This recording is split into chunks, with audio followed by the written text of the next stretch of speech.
नमस्कार, मैं मनोज विश्नोई और इस रेड प्लस न्यूज़ पर आपका स्वागत है। और आज की सबसे बड़ी खबर सुनने से पहले आपको एक ब्रेकिंग न्यूज़ बताते हैं। पश्चिम बंगाल के नए मुख्यमंत्री के रूप में शुभेंदु अधिकारी का नाम सामने आया है और पश्चिम बंगाल के पर्यवेक्षक अमित शाह ने इस नाम का ऐलान किया है। अमित शाह ने आज दोपहर में प्रेस कॉन्फ्रेंस के माध्यम से इस नाम का ऐलान किया है। शुभेंदु अधिकारी ने आज शाम 6:30 बजे राज्यपाल से मिलकर के उन्होंने सरकार बनाने का दावा पेश किया है और कल मुख्यमंत्री पद की भी शपथ लेंगे। भारतीय जनता पार्टी के पर्यवेक्षक जो कि पश्चिम बंगाल से आते हैं, अमित शाह ने किस प्रकार आज ऐलान किया कि विधायक दल का नेता शुभेंदु अधिकारी ही होंगे और शुभेंदु अधिकारी का नाम उन्होंने कहा कि सर्वोपरि है। सुनिए आज शाम के समय में जब अमित शाह ने मीडिया से बातचीत करते हुए क्या कहा और क्या नहीं कहा। जनता पार्टी पश्चिम बंगाल विधानसभा के सदस्यों की एक मीटिंग यहां आहूत की गई है। उस मीटिंग में भाजपा के राष्ट्रीय अध्यक्ष जी ने मुझे और श्री मोहन चरण मांझी जी को केंद्र की ओर से पर्यवेक्षक के रूप में यहां भेजा था। अभी कुछ समय पहले ही चुनाव की प्रक्रिया पूरी हुई है। लगभग 8 प्रस्ताव और समर्थन प्राप्त हुए हैं और सभी प्रस्ताव और समर्थन एक ही नाम के मिले हैं। उसके बाद दूसरे नाम के लिए भी सबको समय दिया गया, पर्याप्त समय दिया गया, मगर कोई दूसरा नाम नहीं आया है। इसलिए केंद्रीय पर्यवेक्षक के रूप में मैं श्री शुभेंदु अधिकारी जी को पश्चिम बंगाल विधानमंडल दल के नेता के रूप में निर्वाचित घोषित करता हूं।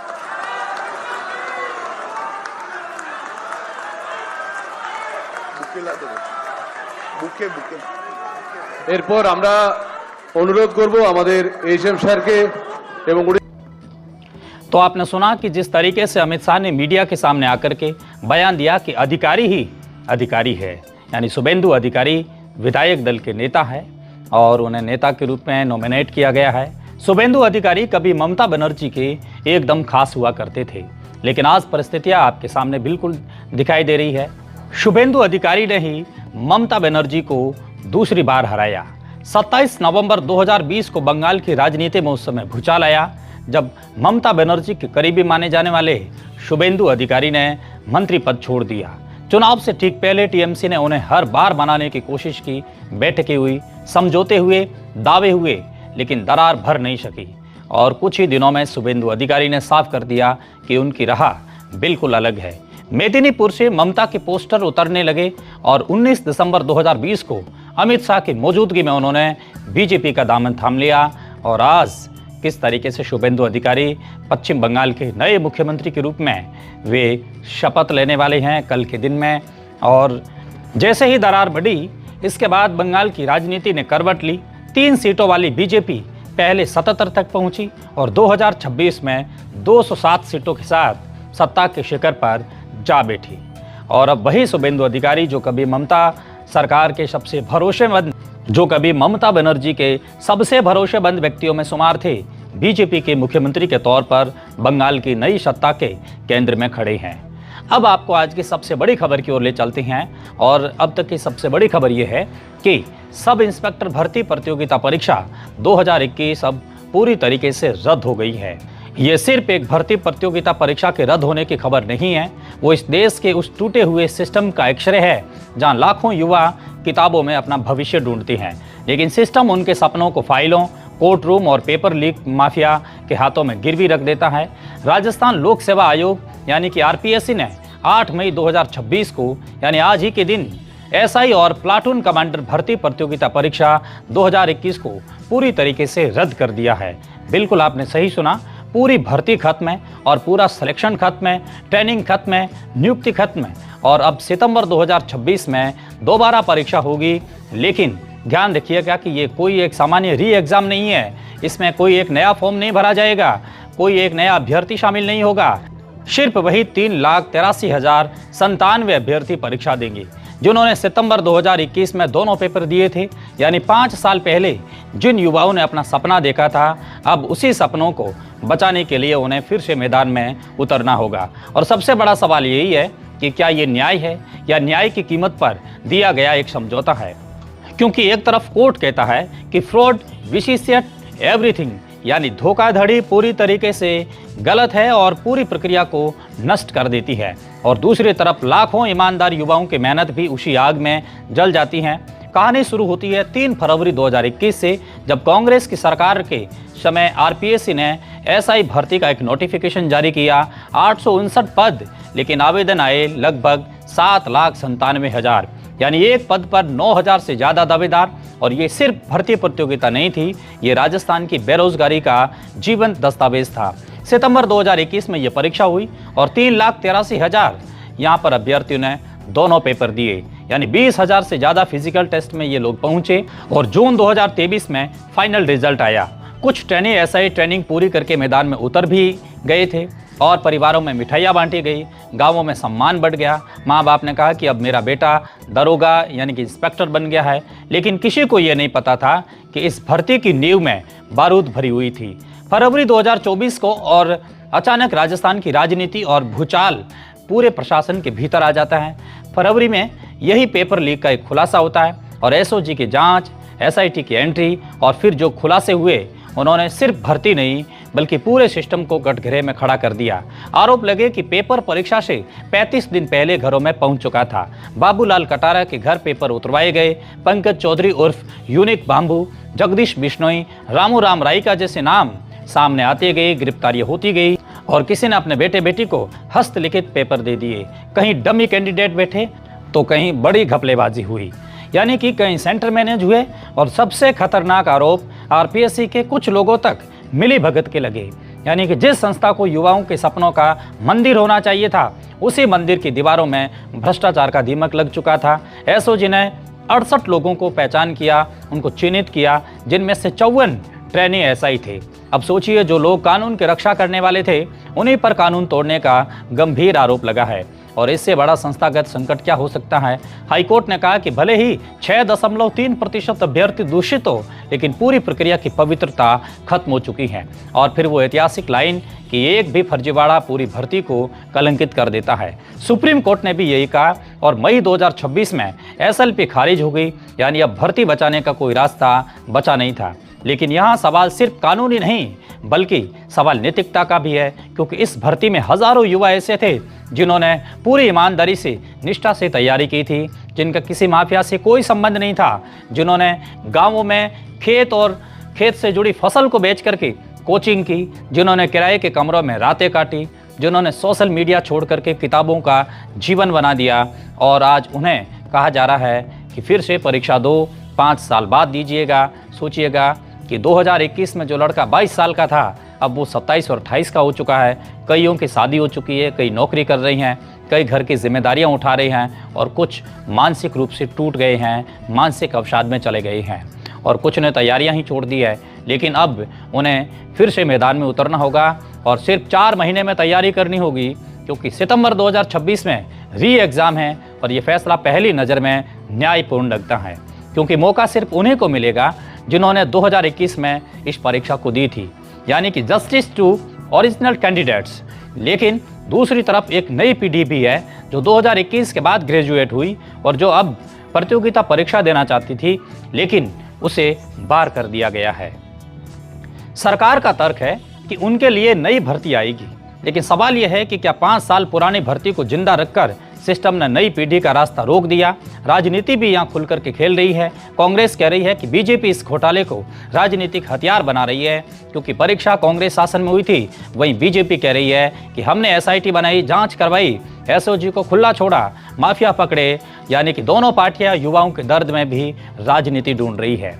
लेकिन असली सवाल ये कि राजनीति की नहीं बल्कि सिस्टम का है, क्योंकि राजस्थान में ये कोई पहला पेपर लीक मामला नहीं है। रीट, पटवारी, जूनियर इंजीनियरिंग, लैब असिस्टेंट, हर कुछ महीनों में एक नया घोटाला सामने आ जाता है। सुप्रीम कोर्ट ने यहाँ तक कह दिया कि राजस्थान में हर महीने 20 भर्ती प्रतियोगिताओं के मामले सामने आ रहे हैं जहां पर अनियमितताएं हो रही है। सोचिए, ये सिर्फ आंकड़ा नहीं, ये उस व्यवस्था की पोल है जहां नौकरी योग्यता से कम, नेटवर्क और पैसे से ज़्यादा मिलती दिखाई दे रही है।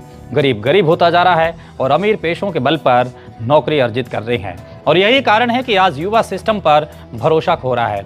युवाओं का आज इस आरपीएससी जैसे संस्थान पर कोई भरोसा नहीं रहा है, क्योंकि जब परीक्षा से पहले ही पेपर बिकने लगे तो मेहनत करने वाला छात्र खुद को मूर्ख महसूस करने लगता है। और यही सबसे बड़ी खतरनाक स्थिति है, क्योंकि लोकतंत्र सिर्फ वोट से नहीं चलता, भरोसे से चलता है। और भर्ती प्रक्रिया पर भरोसा खत्म होना लोकतंत्र में मेरिट मॉडल पर हमला करना है।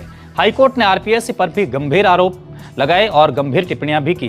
कहा कि आयोग को राजनीतिक नियुक्तियों से मुक्त किया जाए, डिजिटल पारदर्शिता लाई जाए, सीसीटीवी और एआई प्रोक्रेक्टिंग बायोमेट्रिक सिस्टम लगाए जाए। यानी कि कोर्ट ने साफ संकेत दिया कि समस्या सिर्फ अपराधियों की नहीं, संरचना की है। और अगर संरचना नहीं बदली तो अगला पेपर लीक है वो फिर से हो जाएगा। और अब सोचिए कि इस भर्ती में कितने करोड़ों रुपए खर्च हुए होंगे, कितना राजस्व जो एक रकम है उसका व्यय किया गया है, ट्रेनिंग, सैलरी और यूनिफॉर्म, हॉस्टल, प्रशासनिक खर्च, और अब सब ये रद्द, यानी जनता के टैक्स का पैसा भी बर्बाद किया गया। लेकिन दूसरी तरफ अगर भर्ती बचाई जाती है तो पुलिस विभाग में भ्रष्ट तरीके से आए अधिकारी कानून लागू करते हैं, यानी नुकसान दोनों तरफ था। इसलिए कोर्ट ने पूरी प्रक्रिया खत्म कर दी। अब सरकार के सामने सबसे बड़ी चुनौती यह है कि सितंबर 2026 की परीक्षा, अगर इस परीक्षा को भी लीक अगर करवा दिया तो फिर सिर्फ भर्ती नहीं, पूरा सिस्टम अंतिम सांस पर पहुंच जाएगा, पूरा लोकतंत्र से भरोसा उठ जाएगा। और भजन सरकार के लिए ये खतरे की घंटी से भी कम नहीं है, क्योंकि युवाओं का धैर्य अब खत्म हो रहा है। राजस्थान में बेरोजगारी पहले ही राष्ट्रीय औसत से ऊपर है और सरकारी नौकरी यहाँ सिर्फ रोजगार नहीं, सामाजिक सम्मान, स्थिरता, शक्ति और संपन्नता का प्रतीक है। सरकारी नौकरी हर हाल में राजस्थान के युवा लेना चाहते हैं। एसआई की वर्दी गांवों में पहचान बदल देती हैं कि दारोगा साहब आई हैं। इसलिए 859 पदों पर लगभग 8 लाख से अधिक आवेदन आती हैं। लेकिन जब वही सपना माफिया खरीद ले तो समाज में गुस्सा पैदा होता है, सरकारों के खिलाफ नाराजगी पैदा होती है, संस्थानों से भरोसा उठता है। कुछ युवाओं ने आंदोलन किए, कुछ ने आत्महत्या की कोशिश की और कुछ कोर्ट के चक्कर काटते रहे। और आखिर में मिला क्या? फिर से परीक्षा दो। लेकिन शायद यही लोकतंत्र की सबसे बड़ी विडंबना है, न्याय मिलता है लेकिन देर से। और उस देरी की कीमत युवा अपने पूरे जद्दोजहद से चुकाते हैं, अपनी रकम से चुकाते हैं, अपने शरीर से चुकाते हैं, अपने मानसिक अवसादन के रूप में चुकाते हैं। अब बीजेपी सरकार के लिए यह फैसला दो धारी तलवार है। अगर सितंबर 2026 की परीक्षा पारदर्शी होती हैं और माफिया खत्म होते हैं तो आरपीएससी में सुधार होता है, तो 2027 विधानसभा और 2029 लोकसभा में राजनीतिक फायदा मिलेगा। लेकिन अगर फिर से गड़बड़ी हुई तो विपक्ष इसे युवा विरोधी सरकार का सबसे बड़ा प्रतीक बना देगा। और अंत में सबसे बड़ा सवाल यही है कि क्या भारत की भर्ती प्रणाली अब भी भरोसेमंद है? क्या गांव का गरीब छात्र सिर्फ मेहनत के दम पर नौकरी पा सकता है, या उसे भी किसी माफिया, किसी सेटिंग, किसी लीक नेटवर्क की ज़रूरत पड़ेगी? क्योंकि जब परीक्षा केंद्रों से ज़्यादा चर्चा पेपर लीक गिरोह की होने लगी तो समझ लीजिएगा कि संकट सिर्फ प्रशासनिक नहीं, नैतिक भी है। और राजस्थान की एसआई भर्ती अब सिर्फ एक परीक्षा नहीं रही, ये भारत की परीक्षा संस्कृति का प्रतीक बन चुकी है। और जहाँ एक तरफ लाखों युवा सपने लेकर बैठते हैं तो दूसरी तरफ कुछ लोग उन्हीं सपनों को या उन्हीं सपनों की बोली लगा देते हैं।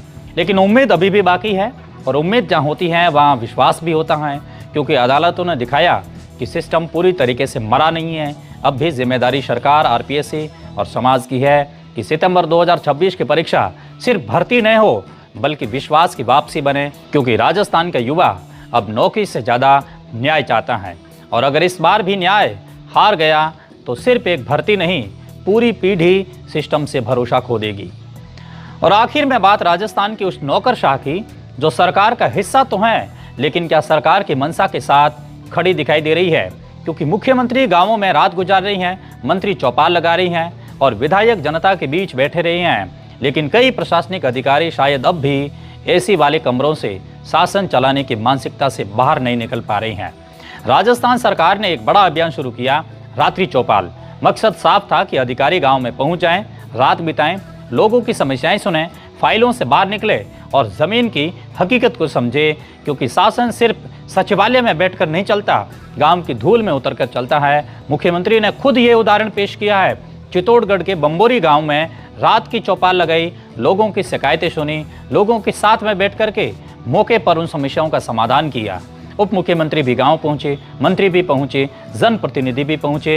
यानी राजनीतिक नेतृत्व में संदेश है कि सरकार जनता के दरवाजे तक जाएगी। लेकिन अब सबसे बड़ा सवाल यही है कि क्या प्रशासन भी उसी भावना से काम कर रहा है, क्योंकि आंकड़े कुछ और, कहानी कुछ और बता रही हैं। प्रदेश में 41 कलेक्टर है और अब सिर्फ 18 ने ही रात्रि चौपाल लगाई है। और चौंकाने वाली बात यह है कि एक भी कलेक्टर निर्धारित 4 चौपाल पूरी नहीं कर पाया है। यानी आधे से ज़्यादा कलेक्टरों ने मुख्यमंत्री के निर्देशों का या तो अवहेलना की है, या उनको हल्के में लिया है, या फिर ज़मीन पर जाने की ज़रूरत ही महसूस नहीं की। और यही वो सवाल है जो जनता के मन में उठ रहा है। आखिर अधिकारी जनता के बीच जाने से डर क्यों रहे हैं? क्या गाँवों की सच्चाई इतनी असहज है? क्या उन्हें मालूम है कि वहाँ सड़कें टूटी मिलेगी, पानी नहीं है? आज ही एक वीडियो वायरल हुआ था कि अय्यन है, वो एक महिला जो अय्यन है वो झुंझुनू के अंदर रो रही है क्योंकि लोगों ने उनको घेरा। राशन में भ्रष्टाचार मिल रहा है, बिजली की शिकायतें मिल रही है, और जनता सीधे सवाल पूछेगी अगर वे रात्रि चौपाल में जाएंगे तो। क्योंकि रात्रि चौपाल सिर्फ एक सरकारी कार्यक्रम नहीं, ये प्रशासनिक जवाबदेही की परीक्षा है। और यहाँ फाइलों के नोट शीट नहीं चलते, यहाँ जनता की आंखों में देख करके जवाब देना पड़ता है। और शायद यही वजह है कि कुछ अधिकारी इससे बचना चाहते हैं। लेकिन याद रखिए और ध्यान रखिए कि लोकतंत्र में जनता से दूरी कभी भी अच्छी निशानी नहीं होती है। तो आज के इस एपिसोड में इतना ही। रेड प्लस न्यूज़ से जुड़ने के लिए बहुत शुक्रिया।